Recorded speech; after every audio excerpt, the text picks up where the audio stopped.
There is a common saying that breakfast is the most important meal of the day, and this recipe is a really good high protein morning option that you can make in less than 10 minutes.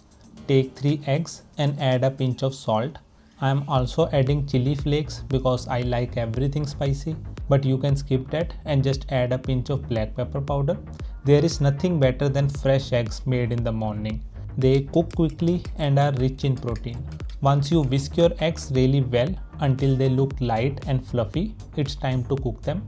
Take a pan and spread a few drops of oil, just enough to lightly coat the surface. Wait for a second so that oil can heat up and then add your eggs into it. Take 2 slices of bread and place them on the eggs. Make sure to flip the bread so that it can absorb some of the egg. This helps it taste even better and give it a nice golden layer. There are many ways to enjoy this recipe.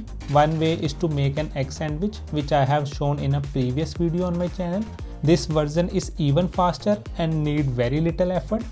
Once your egg is fully cooked from one side, flip both slices of bread and let them cook for few more minutes. This recipe is usually ready in less than 5 minutes, but you can keep it a little longer if you want your bread to turn extra crispy. This is a very easy breakfast. It may look simple, but it tastes really good, and the most important part is that it keeps you full for a very long time. This egg and bread breakfast is now completely ready to enjoy. You can add any sauce of your choice and have it with a fresh morning drink. I have garnished mine with some fresh cilantro for a burst of flavors. Hope you enjoyed the video, and I will see you in the next one.